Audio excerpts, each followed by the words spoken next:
Universidad Distrital Francisco José de Caldas, Facultad de Ciencias y Educación, Espacio de Formación, Sociedad y Escuela, presentado por Carlos Rodríguez y Cristian Olarte. La función intelectual de las dificultades es la de conducir a hombres y mujeres a pensar. John Dewey. Una estrategia más explícita es abandonar la búsqueda de las causas y simplemente describir lo que hace la gente. Frederick Skinner. Brunner afirma que el arte de plantear preguntas provocadoras puede ser tan importante como el arte de dar respuestas claras. Por último y muy importante, aprender es acción. Esto lo dijo Benjamin Bloom. A continuación presentaremos una pedagogía de Estados Unidos contextualizada en la escuela activa, realizando un contraste con la película La sonrisa de la Mona Lisa. Vamos a contextualizar Estados Unidos. Los Estados Unidos ocupan la América Central del Norte, extendida en su parte continental del Atlántico Pacífico entre Canadá y México. De igual manera, pertenece a los Estados Unidos la península de Alaska y el archipiélago de Hawái, en Oceanía, también en numerosas posiciones en el Caribe y el Pacífico. Además, este país es el tercero del planeta por su extensión y su densidad de población. Ha llegado a considerarse una de las superpotencias gracias a su población, a su posición privilegiada y dentro de la economía mundial y elevando su nivel industrial y tecnológico. La superficie es de 9.629.047 kilómetros cuadrados. Su población es de 267.900.000 habitantes. Su capital es Washington y su idioma es el inglés. Aquí tenemos el escudo de Estados Unidos. Y por último, su moneda oficial es el dólar. La educación de la escuela activa nace a raíz de los acontecimientos que se generan a finales del siglo XIX y a principios del siglo XX. Una de las situaciones que más influyó fue la del maquinismo, en donde se ve aplicada la ciencia, la industria, el transporte y otros medios que satisfacen las necesidades del hombre.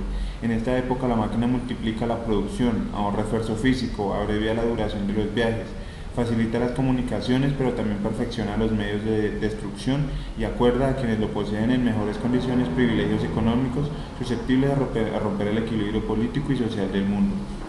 Ahora, para iniciar con el análisis de la escuela activa, vamos a mirar primero lo que fue la escuela tradicional, donde a partir de la autoritariedad, el profesor como centro del conocimiento y único poseedor, la educación para los estudiantes de una forma memorística, la concepción del niño como un pequeño adulto. La escuela se define escuela nueva como la casa de los niños.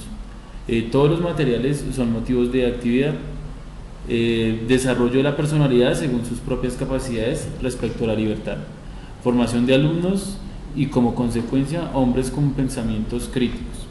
La intencionalidad y objetivo de la escuela activa es lograr la solidaridad intelectual y moral del género humano. Esta se opone a la escuela tradicional en donde el estudiante era instruido desde la memorización de lecciones. La escuela nueva propone una pedagogía donde el estudiante aprenda haciendo. Así, el estudiante se compromete con la sociedad a partir de responsabilidades individuales. La concepción del desarrollo del estudiante en esta escuela activa es desarrollar un pensamiento individual, interesado en aprender a partir de la práctica con objetos. El aprendizaje debe hacerse al ritmo del estudiante. Este se debe desarrollar de la mano con trabajo físico e intelectual. En este tipo de escuela, el maestro es un orientador o guía que encamina el interés personal hacia conocimientos concretos. En cuanto al papel del estudiante, es él quien construye el conocimiento a partir del trabajo, pero debe haber trabajo autónomo y cooperativo. Los contenidos curriculares que se enseñan son un programa que sigue una secuencia en donde el estudiante debe llevar soporte del proceso que ejecuta a su ritmo. Este debe demostrar que cumplió cierto nivel para acceder al siguiente. La forma de evaluar de esta escuela es utilizar la autoevaluación. Esta se hace con el profesor, quien entabla unos criterios que determina el paso de un nivel a otro de manera cualitativa. Para la organización de la escuela activa se divide por etapas de desarrollo en donde el estudiante se ubica de acuerdo a su capacidad e interés. El estudiante se ubica en un gobierno escolar en donde todos cooperan y participan. A continuación presentaremos los principales representantes de la escuela activa. Nosotros no educamos directamente, sino indirectamente por medio del ambiente. John Dewey. John Dewey fue uno de los más grandes filósofos, psicólogo y pedagogo con ideas innovadoras que contribuyeron en el desarrollo de la educación debido a que decía que las personas debían hacer una reconstrucción de las prácticas morales y sociales, dando así un cambio de la pedagogía tradicional, llevando a cabo un cambio en la metodología de la enseñanza, estableciendo la práctica como eje fundamental en el proceso de enseñanza-aprendizaje en el aula. Esto hace referencia a un modelo constructivista. Jeremy Seymour Brunner, nacido en la ciudad de Nueva York en 1915, pedagogo de cuyos estudios se enfatizan en la evolución de las habilidades cognitivas del niño, habla de tres modelos de aprendizaje: el enactivo, el icónico y el simbólico. En el modelo enactivo, el aprendizaje se aprende haciendo cosas, actuando, imitando, manipulando objetos, y este modelo es el que se usa con mayor frecuencia en los niños pequeños para su desarrollo sensoriomotor. El modelo icónico de aprendizaje implica el uso de imágenes o dibujos, películas y televisión. Adquiere una importancia a medida de que el niño crece y se le incita a aprender conceptos y principios no demostrables fácilmente. Por último, el modelo simbólico de aprendizaje en el que hace uso la palabra escrita y hablada. El lenguaje, que es el principal sistema simbólico que utiliza el adulto en sus procesos de aprendizaje, aumenta la eficacia con la que adquieren y almacenan los conocimientos y con que se comunican las ideas. Sus estudios están ligados a los de Piaget. Entonces, él cree que el favorecer el aprendizaje mediante el descubrimiento, promover la intuición del estudiante y, por último, utilizar materiales de acuerdo a unos contenidos. Rustuk Frederick Skinner. Skinner nació en Estados Unidos en 1904. Escribió en 1938 su primer libro llamado Las conductas de los organismos, influenciado por la teoría de los reflejos condicionados de Pavlov y por el conductismo de Watts. Skinner creyó que era posible explicar la conducta de los individuos como un conjunto de respuestas fisiológicas condicionadas por el entorno, y se entregó al estudio de la conducta mediante técnicas de refuerzo necesariamente sobre animales.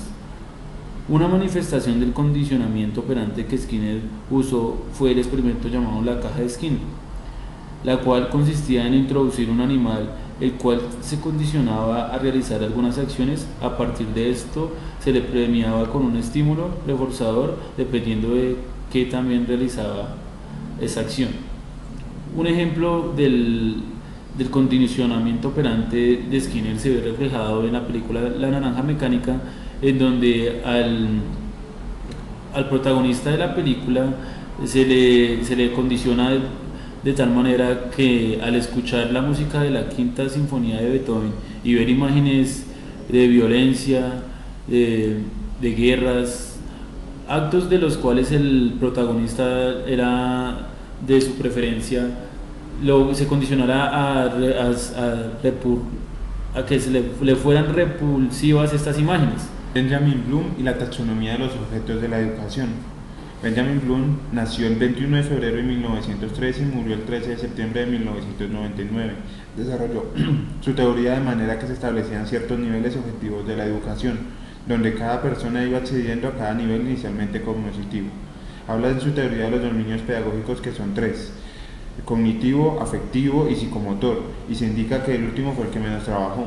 Iniciar siempre con mayor densidad en el cognitivo, induce una definición como procesar y utilizar la información de una manera significativa. En el afectivo hace referencia a las actitudes y a las sensaciones que resultan del proceso de aprendizaje, y finaliza con el psicomotor, en el cual implica habilidades manipulantes o físicas.